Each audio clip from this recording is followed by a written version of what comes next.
En 2003, en plena invasión de Irak, el secretario de Estado Colin Powell fue a dar un discurso en la ONU. Detrás de él estaba el tapiz del Guernica, una réplica encargada por la familia Rockefeller.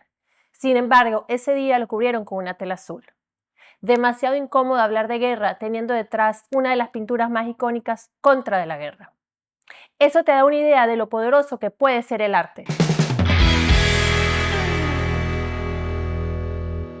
Hola, soy Ileana Rincón Cañas, una artista visual veneca americana que seguramente tú no conoces. Esto es Me lo contaron, un espacio donde nos damos permiso para explorar, transformar, analizar y sacar nuestras propias opiniones. Hoy les traigo a uno de los grandes maestros del arte español, Pablo Picasso.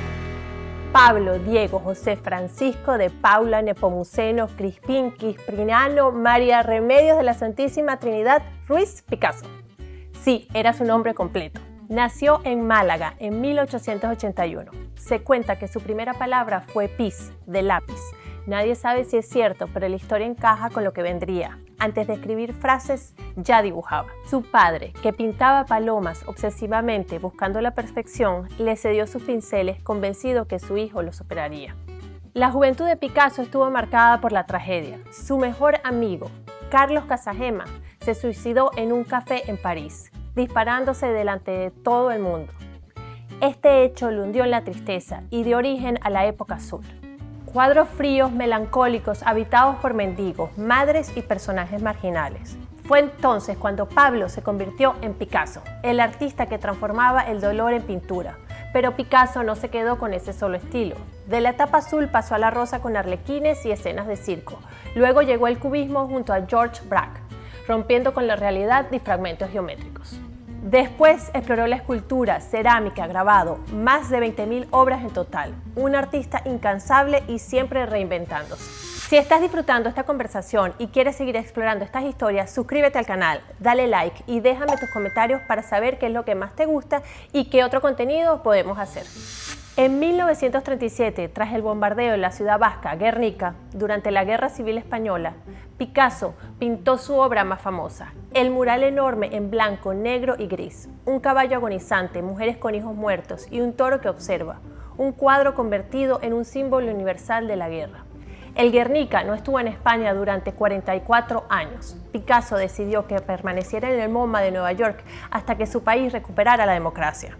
No fue hasta 1981, 6 años después de la muerte de Franco, que el cuadro viajó a Madrid. Su llegada fue rodeada de medidas de seguridad y un aire casi clandestino. Ese momento incluso fue recreado en un episodio de la serie española El Ministerio del Tiempo, mezclando historia y ficción para narrar un regreso que parecía imposible. El recibo del Guernica. Es un cuadro de Picasso. Quizás sea el más importante de todo el siglo XX. Muchos dicen que con ese viaje el último exiliado de la dictadura regresó por fin a España. Hoy está en el Museo Reina Sofía, donde sigue estremeciendo a quienes se plantan frente a él. Y de la brutalidad de la guerra a la esperanza. En 1949, Picasso dibujó una paloma para el Congreso Mundial por la Paz. Esa paloma se volvió el símbolo universal de la paz, reproducida en carteles y murales por todo el mundo. Y después de haber investigado tanto sobre Picasso, mi opinión es que fue un regreso a la infancia, el recuerdo de aquellas palomas que su padre pintaba con tanto esmero. Picasso fue un genio y también un personaje polémico. Sus relaciones sentimentales fueron intensas, conflictivas, dejando huellas profundas en las mujeres que lo acompañaron. Algunos lo describen como un hombre magnético, generoso, otros como un egoísta difícil. Sin embargo, su legado artístico es indiscutible, cambió la historia del arte para siempre. A Picasso se le atribuyen muchas frases. Una de ellas es: yo no pinto lo que veo, sino lo que siento. Más allá de las palabras exactas, resume su manera de crear, porque para él el arte no era copiar la realidad, sino transformarla, hacerla tuya. Hoy, frente al Guernica o a una de sus palomas, pensemos: ¿puede el arte realmente cambiar la manera que entendemos la guerra, la paz, la vida misma? O al menos puede recordarnos lo que no debemos olvidar. Picasso lo intentó. Y quizás ahí radica su grandeza, en mostrarnos que el arte no es solo belleza, es también memoria y resistencia. Lo que voy a contarte parece una leyenda, pero ocurrió en pleno corazón de Barcelona. Un hombre famoso por haber cambiado para siempre la arquitectura, terminó sus días de una manera tan absurda que cuesta creerlo. Ya te voy a decir cómo murió, pero antes déjame llevarte a otro lugar.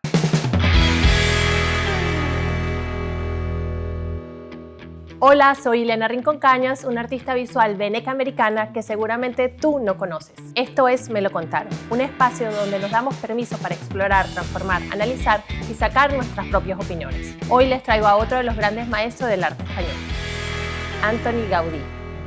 Cuando viví en Madrid, solo tuve la oportunidad de visitar Barcelona una vez, y fue con mi esposo, mi papá y unos amigos. Nos quedamos en un hostal donde los ronquidos de mi amigo se escuchaban hasta mi cuarto, que estaba en el piso de arriba. O sea, no pude dormir en todos los 3 días que estuve. Pero aún así valió la pena. Estábamos a unas cuadras de La Pedrera, un edificio que parece respirar como una roca viva.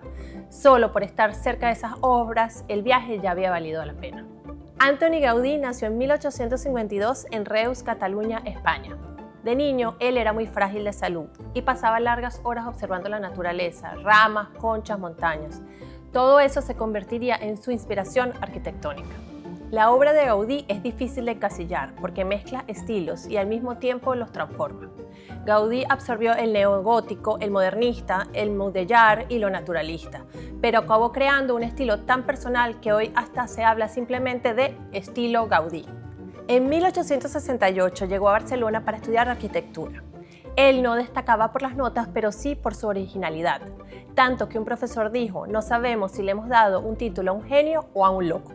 Con su patrocinador, Eusebi Güell, levantó el Parque Güell, un lugar que parece un cuento, con columnas que imitan árboles, un banco ondulado, una serpiente de mosaicos. La Casa Batlló, esa palabra la practiqué ayer un montón de veces con una compañera de trabajo y no me salió. Pero bueno, la Casa Batlló parece un mar en movimiento y la Pedrera es como una montaña erosionada. En todas, la naturaleza era su guía y maestra. Si estás disfrutando esta conversación y quieres seguir explorando estas historias, suscríbete al canal. Dale like y déjame tus comentarios para saber qué es lo que más te gusta y qué otro contenido quisieras ver. Mientras Barcelona se llenaba de estas construcciones increíbles, nadie podía imaginar que la vida de Gaudí acabaría de una manera tan absurda y dolorosa. Ya casi te lo cuento, pero antes hay algo más que debes conocer. En 1883 asumió la dirección de la Sagrada Familia, su proyecto más ambicioso. No era solo una iglesia, era una Biblia en piedra. En su visión, la Sagrada Familia sería la Nueva Jerusalén, la ciudad prometida. Las torres no eran simples torres, eran símbolos. 12 para los apóstoles, una para María, otra para Jesús y 4 para los evangelistas. Cada fachada cuenta con un episodio esencial, el nacimiento, la pasión y la gloria. Así, la vida de Cristo quedaba plasmada en piedra, como una Biblia abierta para todos, incluso para quienes no sabían leer. Gaudí decía, el arquitecto de este templo es Dios. Yo solo soy su servidor. La Sagrada Familia marcó un antes y un después en su vida. Cada día Gaudí se adentraba más en la fe católica. Leía la liturgia, oraba y poco a poco comenzó a cuestionar el lujo y la vida mundana de sus primeros clientes. Dejó de interesarse por los encargos de la burguesía y se dedicó casi en exclusiva a su templo. Su austeridad era tal que vestía con ropa sencilla, apenas comía y dormía en una pequeña habitación junto a la obra. Un hombre que había trabajado para los ricos se había convertido en un servidor de Dios. Su vida era la Sagrada Familia y nada más. Y ahora sí te voy a terminar de contar qué fue lo que pasó. El 7 de junio de 1926, Antoni Gaudí fue atropellado por un tranvía. Su aspecto humilde hizo que lo confundieran con un vagabundo y no lo reconocieron de inmediato. Debido a esto, murió 3 días después y fue enterrado en la cripta de la Sagrada Familia. En mi opinión, lo más valioso de Gaudí no es solo la Sagrada Familia ni sus otros edificios, es su creatividad desbordante. Nos recuerda que aunque parezca que todo ya está inventado, siempre hay formas de innovar y crear tu propia versión de lo que se creía imposible. Barcelona es una ciudad increíble gracias a su arquitectura comandada por el visionario Antoni Gaudí. Sus edificios nos enseñan que la imaginación no tiene límites. Solo necesitamos observar el mundo con curiosidad y atrevernos a reinterpretarlo. En 1918, un joven artista catalán presentó su primera exposición individual en Barcelona, en las Galerías Dalmau. Se llamaba Joan Miró. La muestra fue un desastre, los críticos lo ridiculizaron, el público se burló, algunos llegaron hasta rayar sus cuadros. No vendió ni una sola obra. Fue una humillación tan grande que Miró decidió abandonar Barcelona y mudarse a París. Lo que nadie imaginaba en ese momento es que aquel pintor rechazado acabaría siendo uno de los artistas más reconocibles y prolíficos del siglo XX.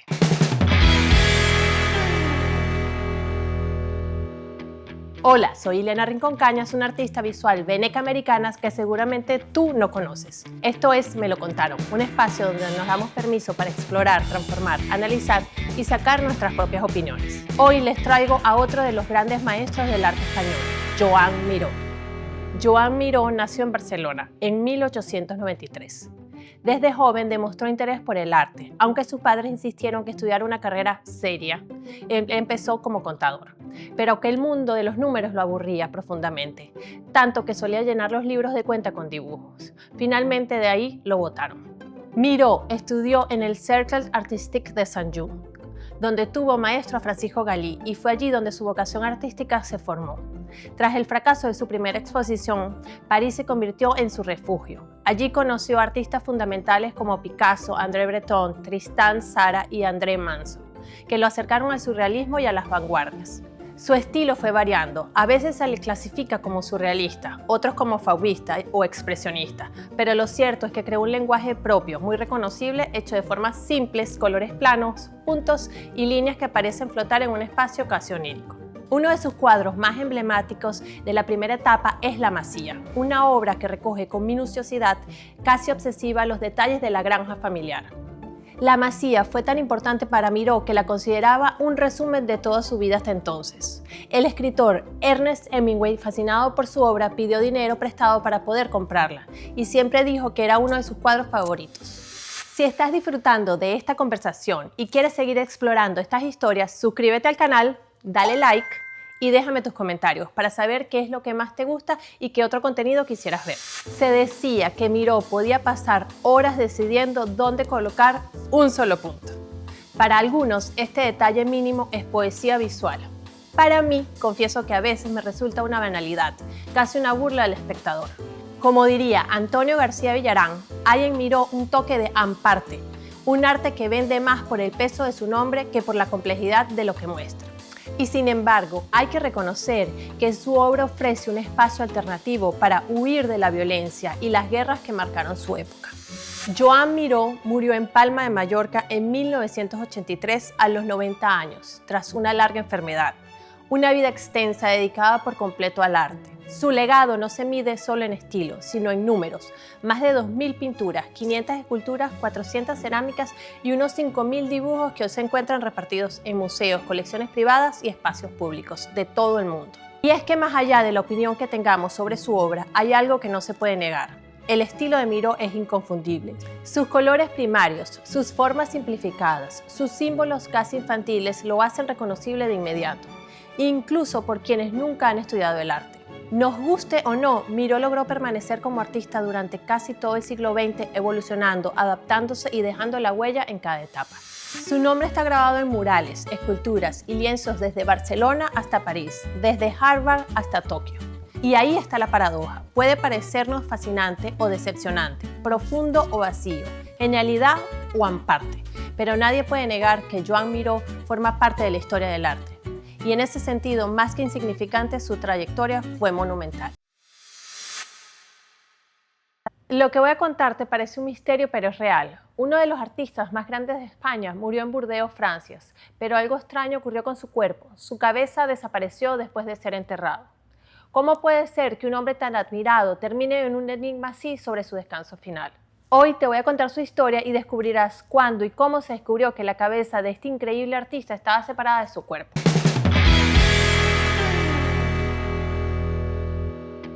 Hola, soy Ileana Rincón Cañas, una artista visual veneca americana que seguramente tú no conoces. Esto es Me lo contaron, un espacio donde nos damos permiso para explorar, transformar, analizar y sacar nuestras propias opiniones. Hoy les traigo a uno de los grandes maestros del arte español, Francisco de Goya.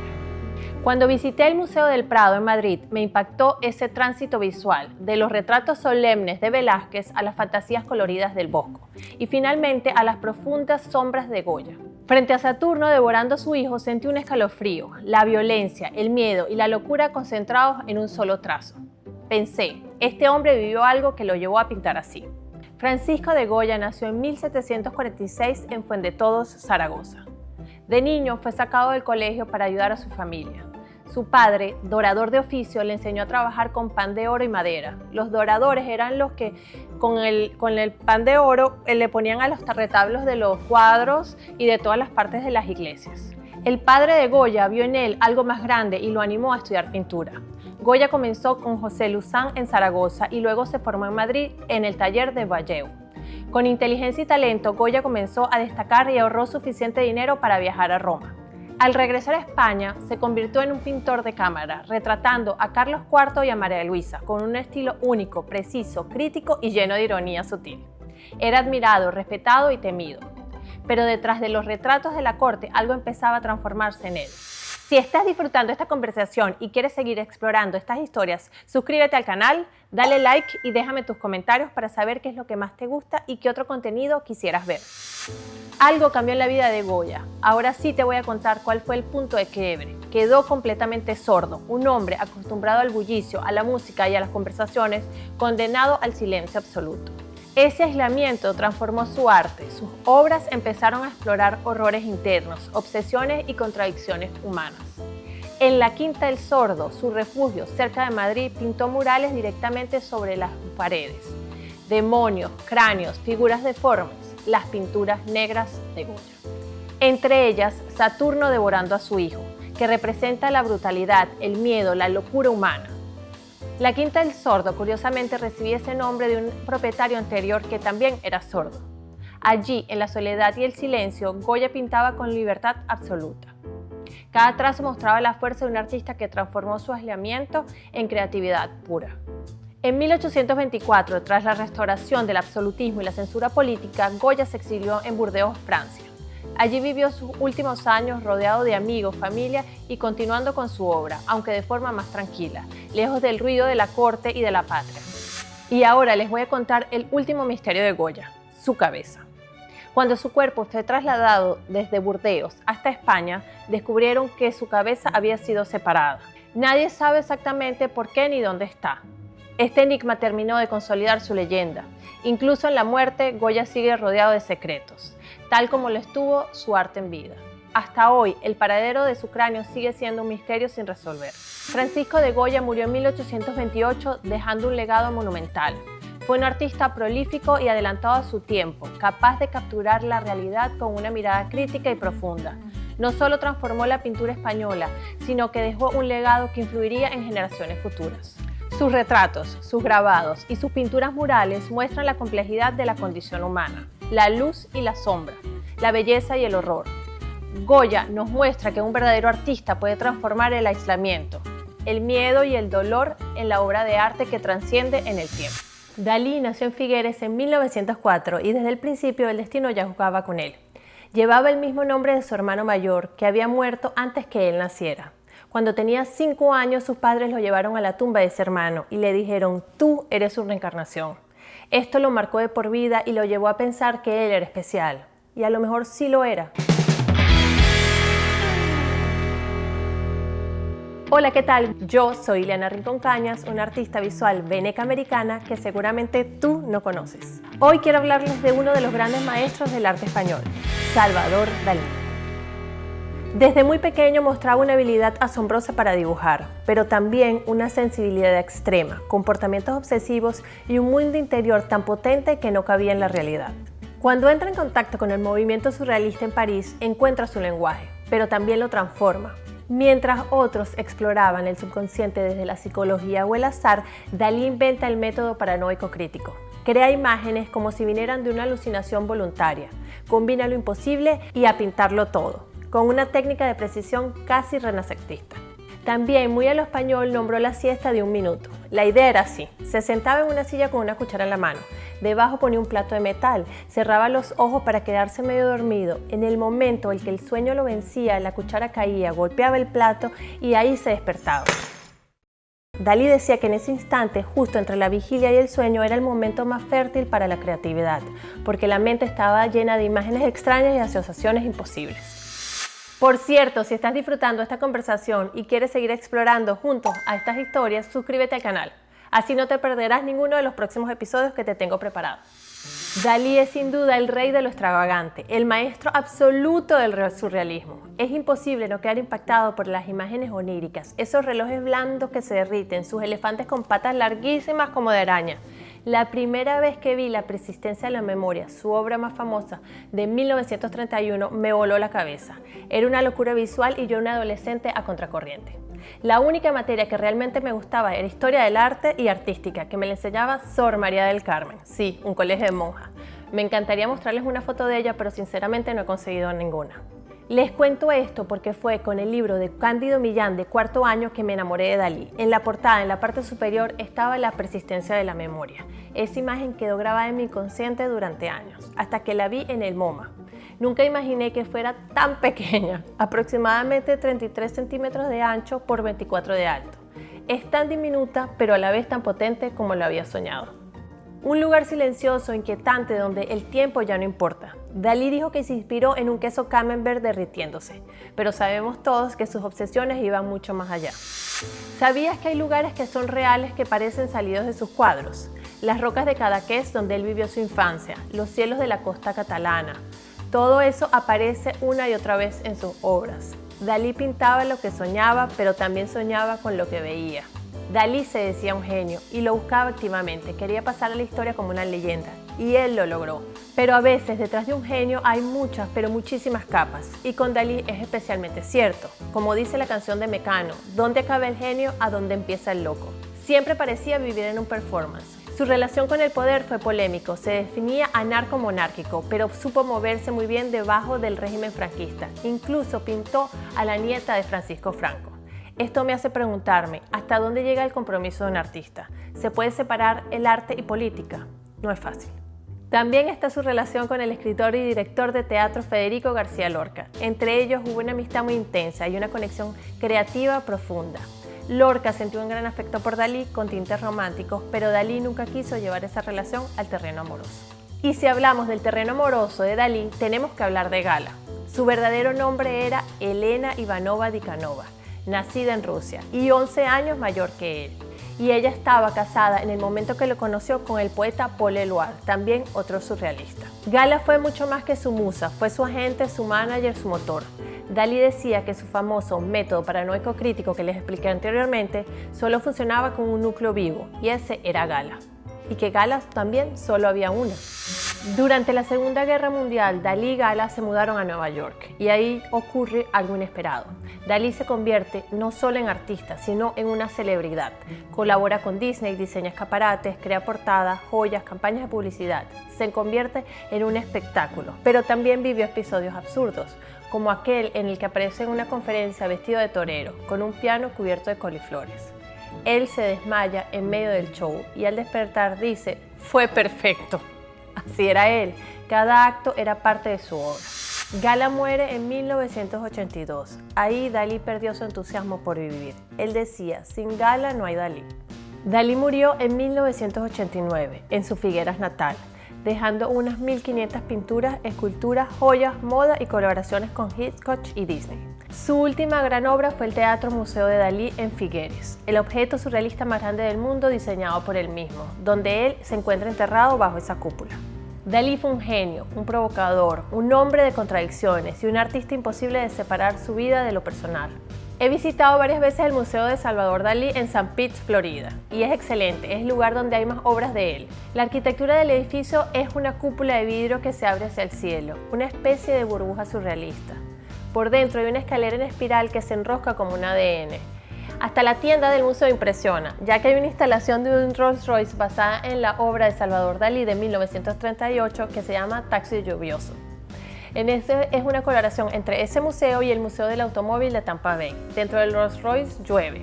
El agua cae sobre los maniquíes que están disfrazados como buzos. Hay objetos extraños como si estuvieran en los sueños. Hay caracoles adentro y afuera. Es una experiencia bien interactiva, por darle un nombre.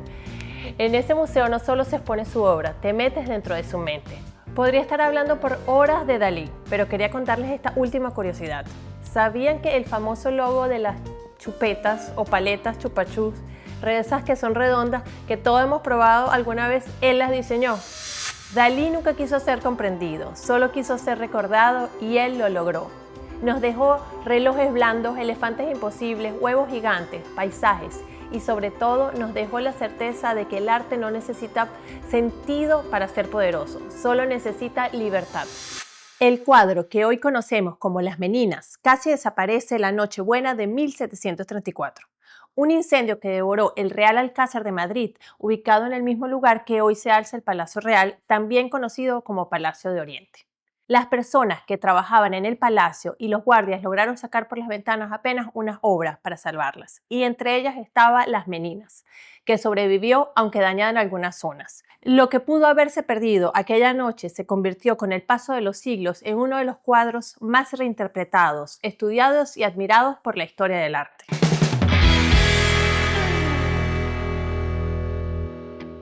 Hola, soy Ileana Rincón Cañas, una artista visual veneca americana que seguramente tú no conoces. Y esto es Me lo contaron, un espacio donde nos damos permiso para explorar, transformar, analizar y sacar nuestras propias opiniones. Hoy les traigo a uno de los grandes maestros del arte español, Diego Velázquez. Diego Rodríguez de Silva y Velázquez, nacido en Sevilla en 1599, fue uno de los grandes genios del siglo de oro español y al mismo tiempo un hombre lleno de paradojas. Él en toda su vida no pintó más de unos 120 cuadros y fue bien poco si lo comparamos con artistas como Rubens que producía cientos de ellos. Pero Velázquez no buscaba la cantidad, buscaba la verdad. Además, Velázquez no fue solo pintor, también fue funcionario de la corte de Felipe IV, encargado de colecciones, mayordomo real, organización de espectáculos. Él incluso le organizaba todo lo que era la vestimenta de Felipe IV. Él vivió en Italia 4 años donde se enriqueció su estilo y lo mandó el mismo rey. Su vida personal también estuvo marcada por el arte. Él se casó con Juana Pacheco, hija de su maestro Francisco Pacheco. Juana sabía pintar perfectamente porque ayudaba a su padre en el taller, aunque ninguna obra ha sido firmada por ella que la conozcamos. En aquella época las mujeres no podían figurar como artistas, pero se sabe que también ella colaboraba en el taller de su esposo, o sea, de Diego Velázquez, al igual que el personaje clave que fue Juan de Pareja, que era su ayudante y su esclavo. Si estás disfrutando de esta conversación y quieres explorar otras historias, suscríbete al canal, dale like y déjame tus comentarios para saber qué más te gusta y qué otro contenido quisieras ver. Se cuenta que un día, mientras Felipe IV visitaba el taller de Velázquez, encontró un cuadro extraordinario y preguntó que quién era el autor. Velázquez fingió no saberlo. Entonces entró Juan de Pareja y se arrodilló y confesó: «Perdón, señor, lo he hecho yo». El rey, sorprendido por tanto talento del esclavo, respondió: «Quien tiene esta habilidad no puede ser más esclavo», y lo dejó libre a partir de ese momento. Pareja se convirtió en un pintor independiente, aunque la leyenda dice que Velázquez nunca terminó de perdonarle aquella audacia. En 1656, Velázquez pintó Las Meninas, su obra maestra. A primera vista parece una escena familiar: la infanta Margarita rodeada de sus damas, bufones, un perro echado en el suelo y hasta el propio pintor en el lienzo. Pero al fondo, un espejo refleja al rey y a la reina. ¿Son ellos los que posan o somos nosotros los que ocupamos ese lugar? Las Meninas es mucho más que un retrato, es un juego de espejos, un teatro de miradas, donde cada personaje observa a alguien más y donde nosotros, los espectadores, también quedamos atrapados. Velázquez nos invita a entrar en la pintura, pero al mismo tiempo nos obliga a cuestionarnos qué es lo que realmente vemos. Es también un ensayo filosófico sobre el poder de la pintura para representar la realidad y al mismo tiempo ponerla en duda. Por eso, el filósofo Michel Foucault dedicó páginas enteras a descifrarlo, en las palabras y las cosas. Para Foucault, Las Meninas no solo era un retrato de la corte española, es un retrato del acto mismo de mirar, un espejo del poder y de la fragilidad de la representación. En este lienzo, Velázquez se coloca junto a los reyes, dentro de la escena reivindicando el papel del artista, como testigo y como creador. Es en muchos sentidos un manifiesto sobre la dignidad del pintor. Esta obra tuvo muchos nombres. Durante siglos se conoció como la familia de Felipe IV. No fue hasta 1843 que se popularizó con el título de Las Meninas, es decir, las damas de honor de la infanta. Con el tiempo, Las Meninas se convirtió en una obra inagotable.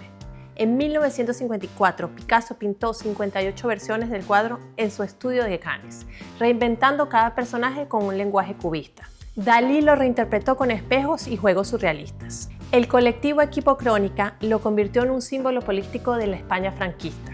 Botero lo recreó con sus figuras voluminosas. Manolo Valdés lo transformó en esculturas monumentales que hoy se exhiben en plazas de España.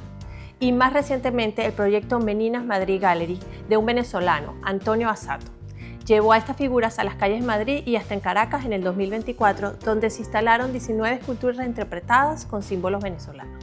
Yo misma he tenido la suerte de vivir ese magnetismo.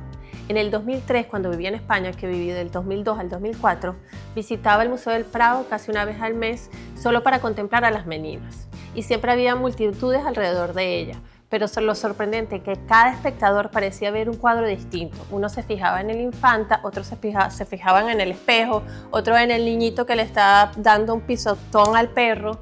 Es como que yo sentía que lo especial era que no era que yo lo miraba, sino que el cuadro o Velázquez me miraba a mí.